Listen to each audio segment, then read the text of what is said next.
Ang issue kasi si Senator Alan Peter Cayetano, aba, hindi ho siya tumitigil sa kanyang pagbanat po dito kay Lacson. Eh kasi nga naman, itong si Lacson, napaka holy daw art ang datingan nito, tao na to. At saka para bagang siya lang ang laging malinis, siya lang ang laging tama. Eh mukhang napuno na si Cayetano, mukhang napuno na siya at binubulgar niya na yung mga katiwalian, di umano, allegedly, nito ni Lacson. Alam mo, grabe yung speech niya. Mamaya, piplay natin yan. Speech niya, yung live stream niya. Ha? Kasi doon pinakita niya talaga na etong si Lacson, ang parang kanang kamay ni Marcos. Parang architect ni Marcos. Nung una daw, naalala nyo, nabanggit niya yung una, yung merong kontraktor na nakuha na ng video. Naalala niyo nun? Tapos eventually, inamin ni Erwin Tulfo. Pero wala namang katiwalian doon. Ang sinasabi lang, yung daw kasing kwarto ni Erwin Tulfo ay may sira. At may pumapasok na kontraktor para i-check. Oh, pero si Lacson, tila ginagawa niya ng mali siya. Yung may kontraktor na pumapasok sa opisina ng isang senador. Alam mo yon, para talaga tibagin yung pagiging siga siguro ni Erwin. Alam niya, si Erwin to. Bata to ni Marcos. Nung panahon ni Romualdez, ito yung spokesperson. So bata to ni Romualdez. So therefore, pagpasok niya dito sa Senate, kailangan tibagin natin yung yabang nito. Parang ganun ang dating ni Lacson eh. So pinaringgan niya kaagad. Di ba naalala niyo nun? Kino-comment niya yan eh. Lagi niyang kino-content yan eh. Na kesyo may isang senador nakuha na ng video na pumapasok sa opisina niya ang kontraktor. Tapos nung nakontrol niya na si Erwin Tulfo, aba, biglang sabi ni Cayetano to nagsesenyasa na daw si Lacson at saka si Erwin Tulfo pagdating sa impeachment, yung mga tanungan. Ang lupit talaga mga kababayan. Ibang level itong si Lacson. Merong to eh. At si Lacson ang ang simbolo ng mga pinklawan at saka mga dilawan. Bakit? Sila yung yung kami lang ang malinis, kami lang ang maayos, kami lang yung may mahal sa bayan, wala nang iba. Pasensya na sa view natin medyo may mga naglalaro-larong bata sa likod. Para nag-i-enjoy na nabibideo sila. Lipat kaya tayo kasi nakahubo. Delicates. Yan. Lilipat tayo ng ganyan. Di ba? Parang ganun ang datingan nito ni Lacson. Yan, mamaya papanggan natin yan. Pupanoorin natin ng buong-buo yung ni Cayetano. Yung kanyang live stream. Pero bago po yan, mayroon lang isa akong mabigat na pasabog. Actually, hindi ko naman pasabog to kasi sumabog na to noon. Ipapaalala lang natin kasi ang bilis nakalimutan ng taong bayan to na feeling talaga natin malinis si Lacson. Feeling talaga natin walang issue sa buhay si Lacson. Eto. Mismo lumabas sa balita. So hindi ito fake news o hindi ito imbe-imbento o chismis lang. Ito. Sa Philippine Star. Mismong Philippine Star ang naglabas nito. Nako, sana mabuksan natin. Kasi mahina ang ating signal dito. Pili tayo ng malakas-lakas na signal. Ganyan sa Pilipinas eh.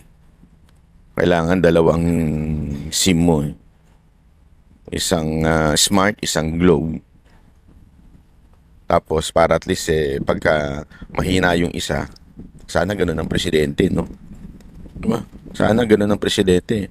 Pag mahina, pwedeng palitan agad-agad. Tulad nito, mahina yung signal ko sa basta ito yung balita na yun, ipapakita ko lang sa headlines, news headline ng Philippine Star. Lacson's 150 million mansions bared. Apart from the reporter rich dollar deposits in the United States. So meron siyang issue. Di umano Philippine Star po ito. Papakita ko sa inyo, ilalagay ko yan dyan sa tabi. Senator Pampilo Lacson also allegedly owns 2 mansions in Ayala, Alabang. 2 mansyon sa Ayala, Alabang. In Muntinlupa City, and BF Homes in Parañaque. 2002 pa ito. Noong 2000 pa ito, 2 lumabas, 150 million na. Eh syempre, iba pa yung pera natin nung 2002. Malaking malaki pa yun, di ba? I mean, alam naman natin ang pera bumababa yan eh. Yung value niyan.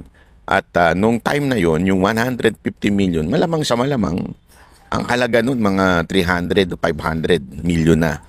Sabihin ganun yung kanyang halaga ng pera, yung amount, di ba? So ano ibig ko lamang po sabihin? Nung time na yun, multi-millionaire na po ito si Lacson. Di umano, allegedly. 2002, may dalawa siyang mansion. Imaginin mo yun? May dalawa po siyang mansion sa Ayala, Alabang. Hindi lang isa, but there is more. Dalawa. 2002 to. Pero noong 2001, siya po ay, 2001, Chief PNP siya. At nagkaroon ng EDSA TOS 2, yung laban kay ERAP. At eventually, nag-withdraw sila ng support, di ba? Chief PNP ka. Magkano ba sahod ng Chief PNP? Tapos may 150 million ka na di umano allegedly na mansion. Di ba? Kaya ang hirap sa Pilipinas, paano ka magpapatunay ng korupsyon? Paano kung masasabing ikaw ay hindi korap? Kung ikaw mismo, meron kang mga issue na dapat sagutin. Di ba? 150 million mansion. I mean, eto kung ako may 150 million na pera o 200 million na pera, hindi ako bibili ng mansion na 150 million. Bakit? Wala na matitira sa akin. Tama, mali. Di ba? So kung meron akong 150 million o 200 million, hindi ko ibibili yung 150 million na mansion. So sa madaling salita, bibili lamang ako ng 150 million kung siguro may pera akong at least 300, at least 400 million sa bangko. Kasi pagbili ko, may matitira pa. Kasi yun ang prinsipyo ng mga negosyante. Yan po yung mga mindset ng mga businessman.